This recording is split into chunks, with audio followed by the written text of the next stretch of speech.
This is something that we have been wanting to do from the day one. When we started the camping, we started publishing these videos and tutorials on how to make period relief kits. We see state in action, and we also see that this is not enough. The need is so huge that a couple dozen organizations giving out period relief is not going to solve our issue of period poverty. Welcome to In Sync, a podcast about the lives we all want to really live and figuring out how to get there. Hi everyone, welcome back to In Sync. I'm your host Anmol Irfan, and today we'll be kicking off our first episode in our Echoes Unmuted series. Echoes Unmuted is a new project we're launching at Echoes Media that takes a deeper dive into key gender-related issues in Pakistan, in collaboration with WOW Pakistan. Our first part of Echoes Unmuted focuses on where climate meets gender, and to kick us off, we have a very important guest who's been critical to the climate and gender movement. Bushra Mahnoor is a period rights activist working to ensure safe menstruation during crisis and emergencies. Bushra is challenging period taboos with solutions like cartoons, games, and rap songs. She is the author of Pakistan's first superhero comic book on period positivity, Chandu or Lal Paheli. Her campaign Mahwari Justice has garnered global recognition and earned her the prestigious 2024 Diana Award. She is also the recipient of the Global Youth Champion Award and Women's Leadership Award for her work to promote period justice. And Bushra, we are so excited to have you here today. Thank you so much, Anmol. Likewise. So Bushra, I know that this is a topic that has been super taboo in Pakistan. And so I think the first thing that we really need to start off with is, why is it so important that you break through that silence and you started this conversation and you're leading it in such an important and such a unique way? The reason why I started this work is because of my own personal experience of menstruating in a very conservative Pakistani family. I grew up with 4 sisters, and there were 6 menstruators in our family, including our mother. And despite that, there was so much shame around this topic that one could never talk about their periods. And for me personally, I got my first period at a very young age. I was just 10 and I had no idea what was happening to me. And I was very clueless about this major shift in my body. And I remember the first time my mother gave me pads, she did not explain anything to me. She just handed them over to me and told me that you have to put it on. And I did not know how to use them. As a 10-year-old, I had no idea what this thing was and why was I supposed to use it in what way. So I put a pad but upside down, and the sticky part was touching my body, and it caused me so much irritation and pain, and I did not know how the pad was supposed to work. And the main problem was that my mother gave a very clear signal from the very beginning that I was not supposed to discuss this dirty thing that has happened to me with anybody in the family, including her. So there was nobody I could reach out to, despite having so many women in the family. And there were years and years in which I experienced immense sense of shame every month when I had my period. Whenever I was going to school, for instance, I'd be very anxious. What if I bleed through my clothes? Because I had seen that happen to my classmates, and the ridicule they faced on the hands of teachers and the other class fellows if they ever bled through their clothes. So there was this constant fear that I have to hide my period, and if any accident happens, that would be the end of the world. And a 10-year-old kid should not be thinking about that. We all know that periods are a normal part of our body, of our life, and they should be treated as such. And the main problem that we face is that when we start treating periods as something that has to be shrouded in shame, we don't really ever understand or get to talk about the problems that are related to menstruation. And when we do not talk about those problems, how are we ever going to find solutions for those problems? So it's very important to break that silence for us to be able to find solutions to the problems that are related to menstruation in an everyday basis or in crisis situations. Definitely. And I think it's so important to recognize that, there's women across Pakistan, and I'm sure across so many other countries, who are going through that horrible shame and not knowing what's happening with their bodies. But yet there's so many people who, and I'm sure even listening to this podcast, might be thinking, why are they talking about this? This is not important, or this is dirty. Are there any misconceptions you've seen around the period justice movement and why it's important that you would like to clarify right now? We started our movement Mahavari Justice in 2022 when the floods hit Pakistan. I was still a student at that time. Many of the other fellows who joined this campaign were also students. So it was, a student run campaign, and all we wanted to do was to raise awareness on the issue of period poverty during floods and other climate disasters. When we started doing that, we realized that the more we made ourselves public and this issue public, we were receiving a lot of hate. There were so many people reaching out to us saying that period needs are not important and attention should be given instead to food, water, shelter needs of the flood affectees. That is true. We all know that it is true, but at the same time, what we are trying to work on is a neglected issue, is an ignored need. When we talk to people who were caught in the 2005 earthquake, so many people reported that they were only handed one pad, not a pack, one piece of pad for the entirety of their period by the earthquake relief efforts that were being carried out at that time. So, at that time when the 2022 flood started, we were a bit afraid of this happening again, because the state, the relief organizations, they carry out their relief efforts in such a masculine way that the needs of menstruators are neglected, and if they are paid any attention to, it's just not even the bare minimum. Giving one pad to a person who is going to menstruate for 7 days is not enough, but this is the state of affairs that we have right now.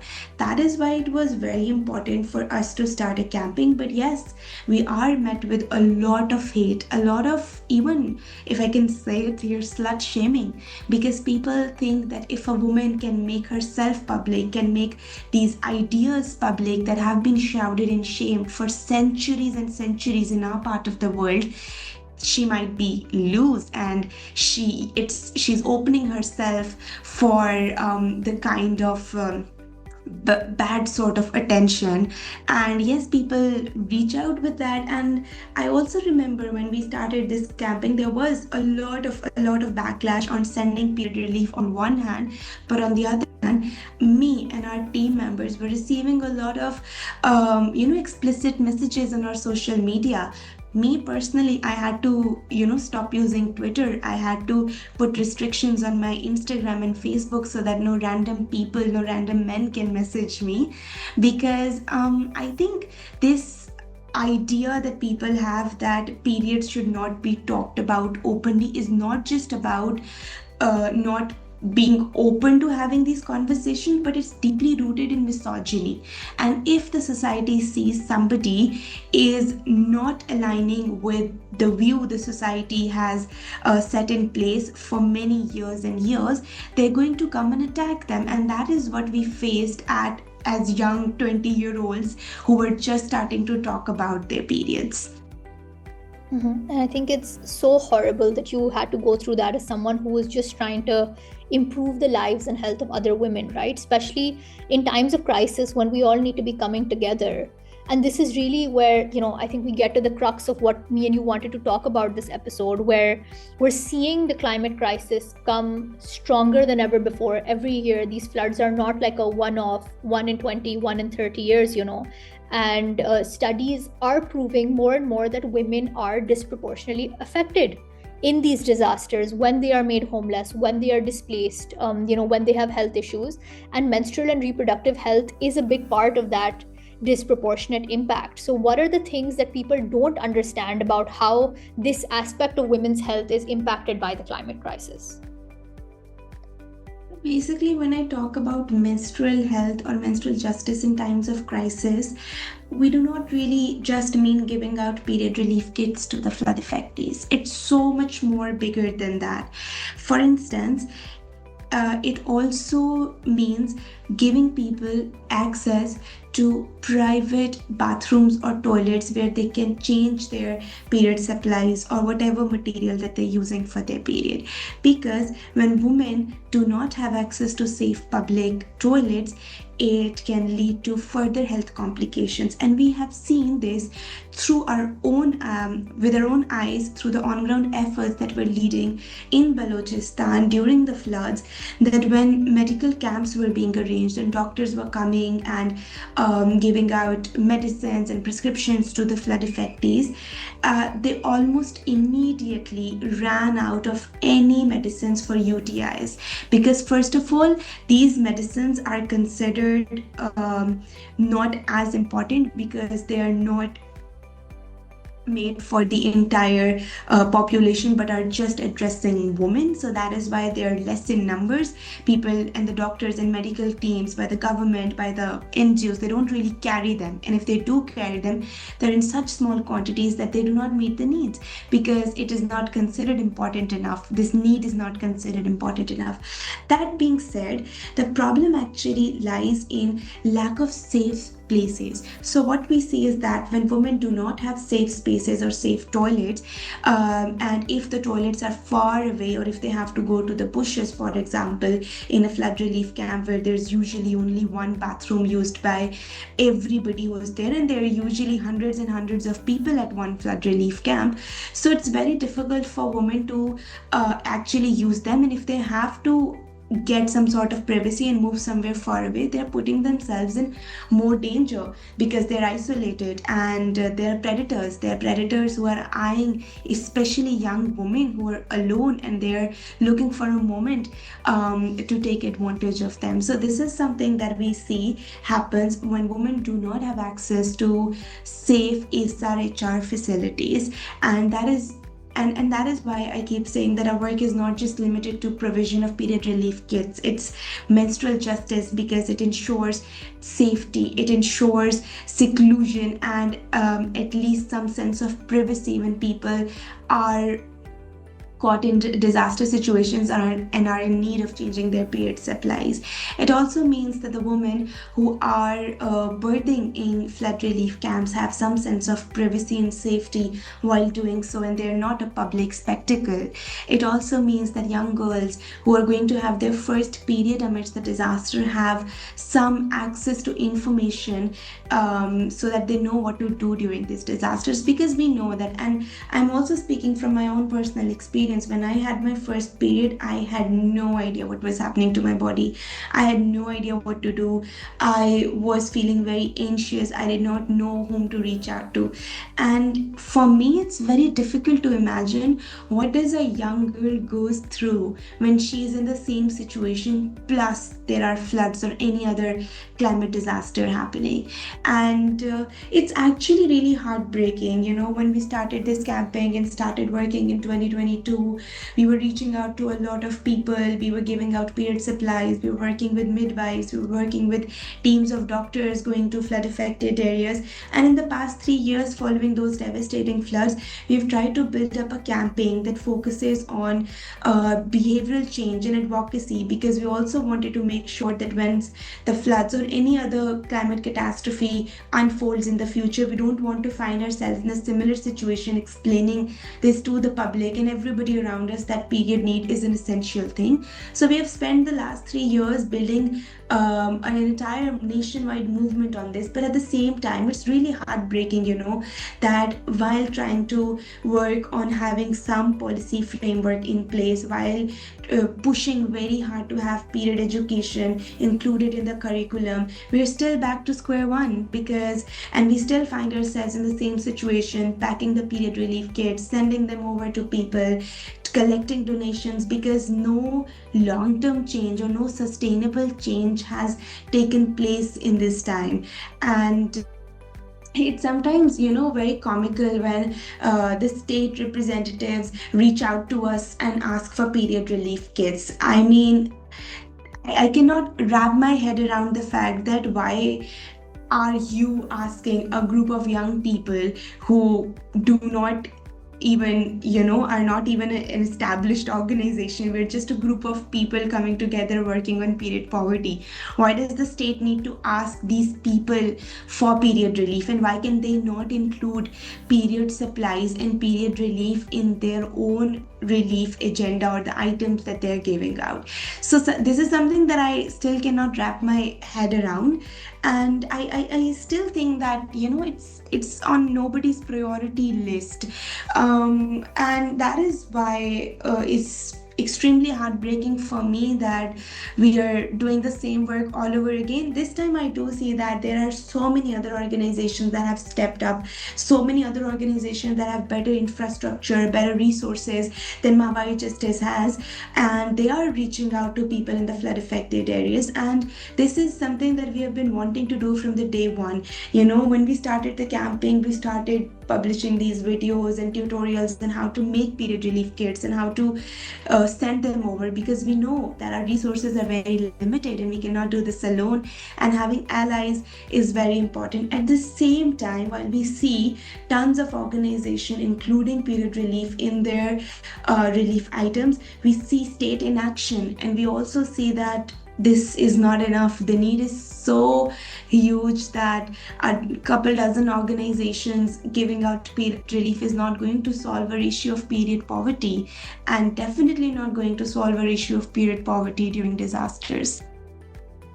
Yeah, I agree. I think it's really sad that you mentioned, that you guys as students when you started have been working on this for 3 years, and there's still been no like state-led change to put this into policy, despite the fact that I know that Mahwari Justice and a couple of other organizations have been campaigning for that state level change. And one thing that there's so much red tape in Pakistan. So I think one thing that I also wanted to talk about is, even on a citizen level, I remember when you guys started, there was a big conversation over Twitter and Instagram around the kind of sort of kits that you need to send over to these crisis zones, and to the people who are being affected.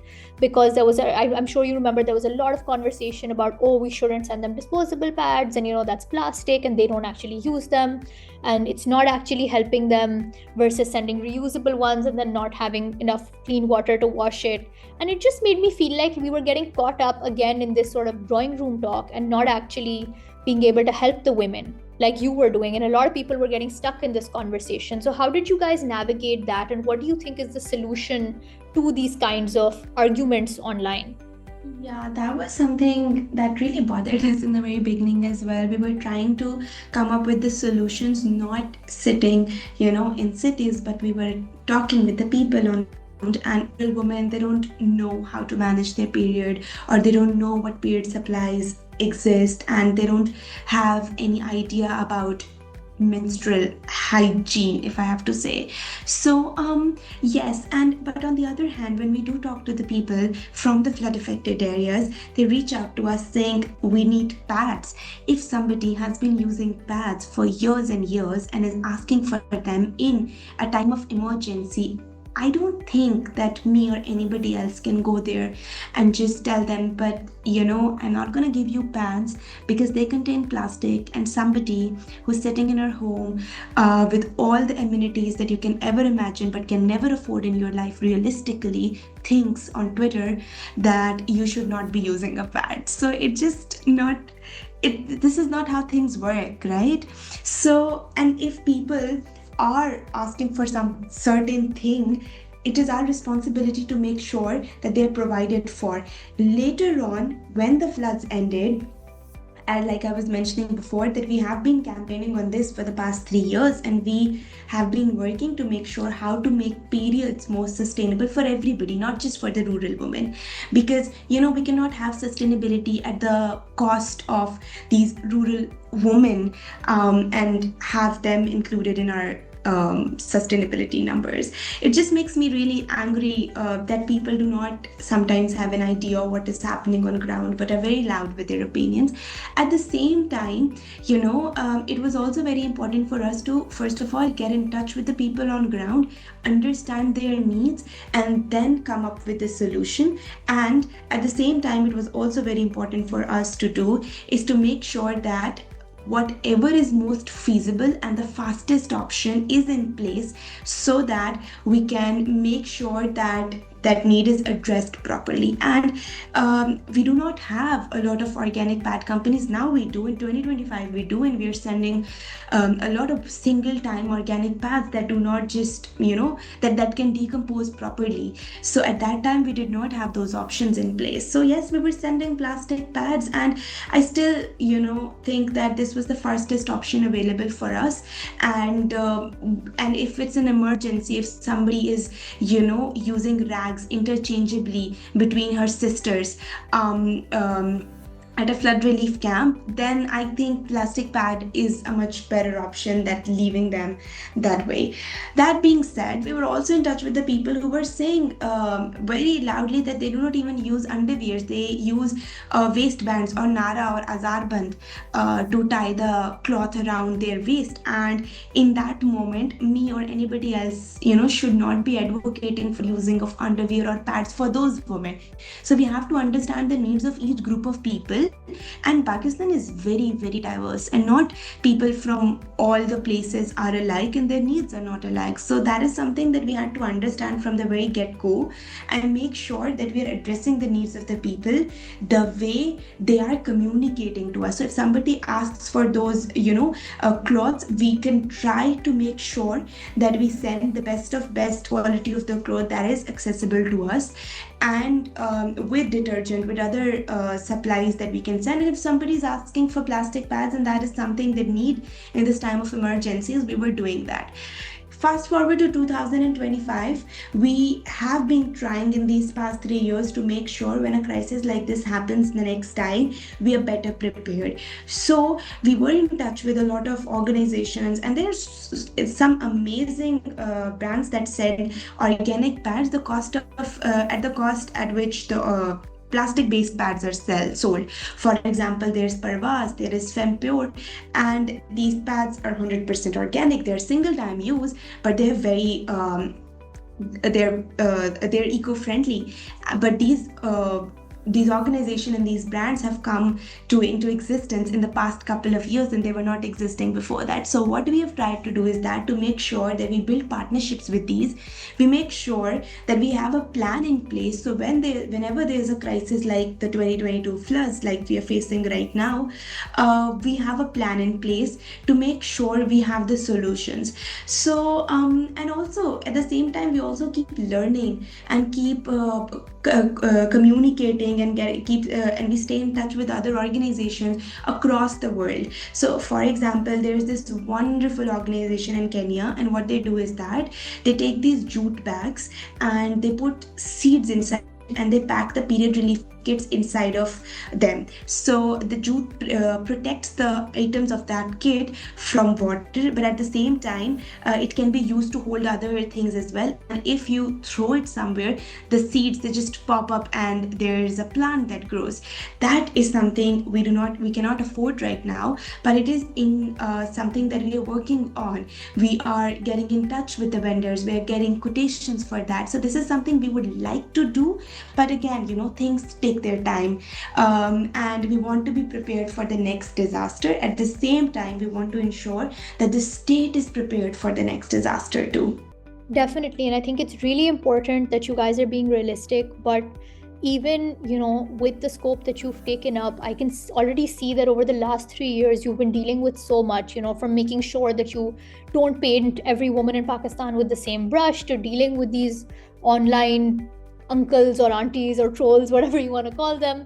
I just want to know, how did you balance all of that with your own well-being? Because I'm sure burnout is a big reality when you're working on advocating for others all the time and seeing these horrible, traumatic stories play out in real life. Actually, that is something that I have been struggling with But the constant source of support that I've ever had was my teammates, and these are some of the most wonderful people that I've ever come across. And we got in touch with each other during a crisis situation when the 2022 floods were happening. We had never met each other before, we had never heard of each other before. It was a crisis that brought us together, and I think it is this beautiful bond of sisterhood that keeps us together. And they have been a constant source of support. But at the same time, there are times when I actually feel like I have to take a step back and take a sort of a short break and then come back re-energized, because in the very beginning when we started campaigning, everything seemed so urgent, that it was very difficult to even think about taking a break. But now I think, also with time you get that sense of understanding of things around you as well. So it has really helped me, and overall our team as well understand that we have to take breaks of for collective care. We have to take a step back, and we have to communicate it to our team members if we cannot do things, because sometimes, yes, it is very very traumatic, and it also brings up our own experiences of facing period shaming when we were young. So this is something that you cannot avoid, but at the same time, for me, what I try to do is that I try to um, you know so I have this little box that I have. It has actually bangles from this time when I was doing giving out period relief in Balochistan. So there was a beautiful, beautiful woman who gave me those bangles because she felt a huge sense of gratitude, and this person had lost her entire home in the floods, and this is something that she handed over to me, and that is something that I keep very close to me. And it also has some currency notes. So also during the flood there was another woman who reached out and said that she does not have any bank account or any mobile wallet, and she still wanted to donate money, so she sent the money to my phone as mobile credit because there was no other option available to her. So symbolic of that amount, she sent 300 rupees. I keep those 300 rupees in that box as well, along with those bangles. And I also have a little letter written by one of my very close friends, when we were running this campaign, and everything was getting very overwhelming. So these are little tokens of appreciation and gratitude that I keep close to me. I don't open it very often, but sometimes when nothing is working, when talking to people is not working, when taking a break is not working, this is something that I reach out to. And I feel like people should have such tokens in physical form as well, because it's really very important. It just reminds you why you do the work. And if nothing else works, being in touch with these things, these little materialistic objects, does make a difference. I love that for you. I'm so glad you have that support system and that you've been able to keep these mementos of the work that you've done. And I think this is such a good thing to leave our readers on. Just one last thing that I think everyone will love to see is how can they be involved in the period justice movement or with Mahavari Justice specifically? So basically, if you want to be involved, you can just go to our Instagram and see Mahnoor Justice, and there will be a lot of volunteering opportunities. If you're based in Karachi, Multan, Lahore, or Islamabad, we have our packaging drives almost every weekend, where you can come and help us package period relief kits. You can also provide support in transporting those kits.